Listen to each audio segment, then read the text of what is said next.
Okay, so after starting and restarting this video at least about, I don't know, a good like 15, 16, 19, 27 times, I realized that one of the many issues that I have with these video vlogs, I think they're called, or maybe vlogs. Okay, the first issue that I have is what the heck are they called? Second issue that I have is this weird kind of eye contact that I have to maintain with myself. It's awkward. And the third thing is that I never really know like what to say first. Like, do I say hello? Do I say what's up, internet world? Like, I don't really know what to say. So this week I made it easy on myself. I started my video with talking about how I don't know how to start a video. Cool. Um, anyway, my name is Olivia. I am the Wednesday edition of the Artsy Babes Coalition. I would really like to express my gratitude for all of the people that tuned in last week. I think all of the Artsy Babes were really overwhelmed with how successful our first week was, and it's very exciting to know that people are tuning in and people are interested and people are affected by what we say. So it's very exciting. I think we're all really motivated by the response that we received last week, and we're excited for what's to come. So this week I have some very exciting news. I like to think that it's exciting. My blog is launching today. Like I mentioned last week, I am in the process of opening an online thrift store, and so while I'm preparing for that, I've launched a blog on the thrift store website for you guys to check out. So I really hope that you guys take the time to just kind of check it out and read what I have to say. The website is romperclothing.com. At this point, I really wish I knew how to make text go across my video. Someone should teach me how to do that. But anyway, romperclothing.com. I hope you all check it out. And in light of that, I would like to read one of my blog posts that, or at least a part of one of my blog posts for the Wednesday edition of the Artsy Babes Coalition. Also, I would like to add that I really hope that you guys stay tuned like for the entire video. I promise that it won't be too excessively long, because at the end of the video, I'm going to show you something and teach you something that will change your life. Yeah, I said it. It's going to change your life.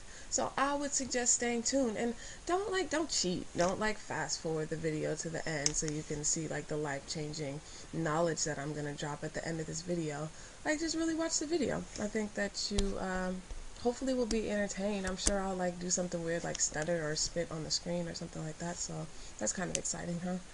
Anyway, the blog post. So recently I found myself walking through Bay Street, the outdoor mall in Emeryville.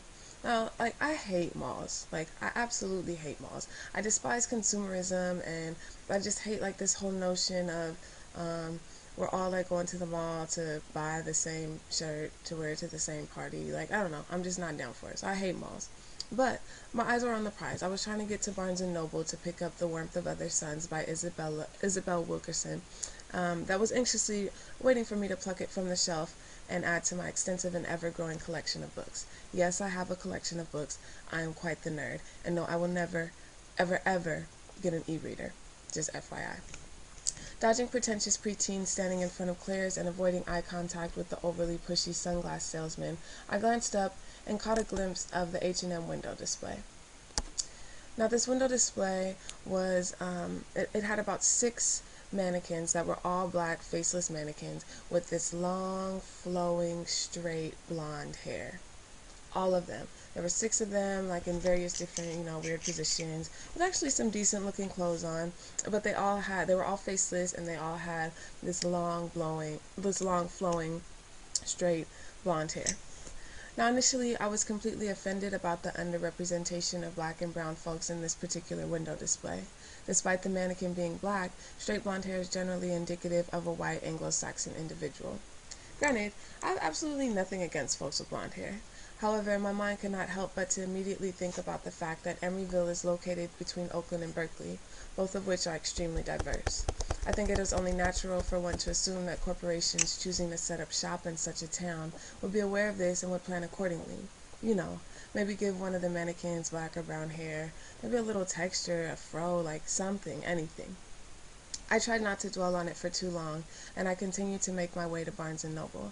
However, I couldn't rid myself of the distaste that the H&M's window display left in my mouth. And I also couldn't shake the feeling that these mannequins felt extremely familiar. It was like I had seen them before, but I couldn't quite remember where. And then it hit me. Enter Nicki Minaj. The familiarity stems from none other than Nicki Minaj. Granted, she's a beautiful and driven woman, someone who should be commended for breaking into a largely male-dominated sphere of hip-hop. Maybe not hip-hop. I'd like to coin the term hip-pop. I don't know if anyone's coined that term, but if they haven't, you heard it here first. So let's see, backing up. Breaking into a largely male-dominated sphere of hip-hop and gaining an extraordinary amount of fame and popularity. I've never been one to not give credit where credit is due, so all things considered, kudos, Nicki. But, all of that being said, I refuse to ignore the glaring aesthetic anomaly that is this unnatural obsession that Nicki Minaj, a beautiful black woman, has with Barbie. I just cannot get behind that. Granted, I'm all about freedom of expression, whether the outlet is clothing, hair, makeup, whatever. But to see a young black woman who is largely in the public eye modeling herself after an unattainably skinny, blonde-haired, blue-eyed, no-toes having pile of plastic just didn't sit well with me. In a nation that prides itself on being the melting pot, the widely accepted standard of beauty, tall, slim, with just the right amount of curves, straight hair, light eyes, is not inclusive of or accessible to a vast majority of women. Anything other than this standard can be, and has been, think Nivea ad from a few months ago, considered uncivilized or less than beautiful. How can we expect our daughters, our nieces, our sisters, our mothers to fully embrace and accept themselves for the beautiful and unique girls and women that they are, if the faces and bodies that they see in the media do not reflect them?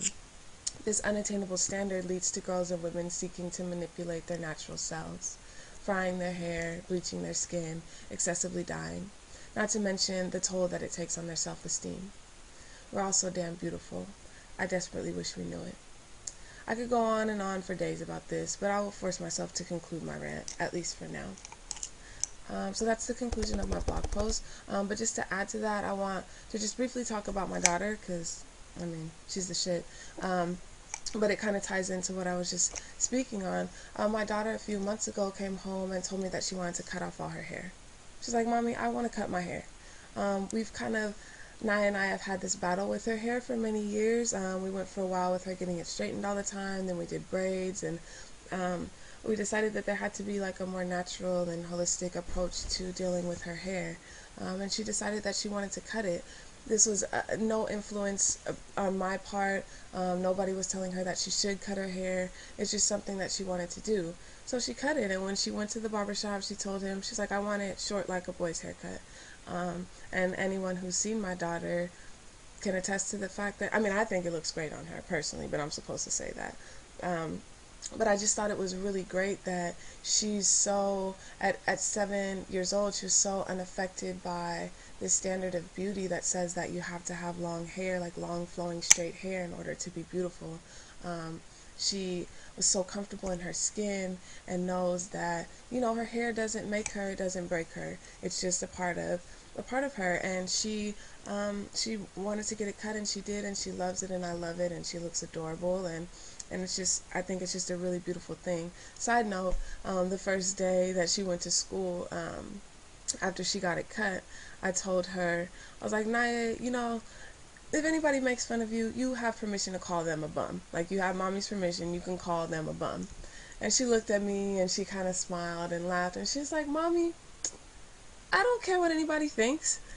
And I just thought that was so great. Like, I honestly just thought that was so awesome, and I think that we could all learn from that. Like, she's 8 years old, and that we can all learn from that, and just learn that, you know, it doesn't matter what people think, it doesn't matter what the standard of beauty is, it doesn't matter what the fashion magazines say, or what the TV says, or anything. It doesn't matter what your boyfriend or your girlfriend says. Like, you need to recognize the beauty within you and embrace that and fully express that. And I think that's a lot of kind of what the Artsy Babes are trying to do. Like, we're trying to expand, and actually, you know what, I think we're trying to eliminate this standard of what it means to be feminine and what it means to be beautiful.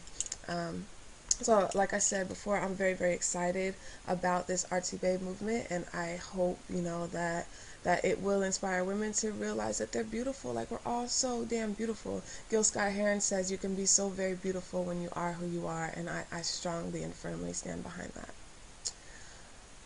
Okay. Now, I know you guys were all listening to all that blah, blah, blah because you wanted to know what it is that I'm going to teach you that's going to change your life. Well, here it is.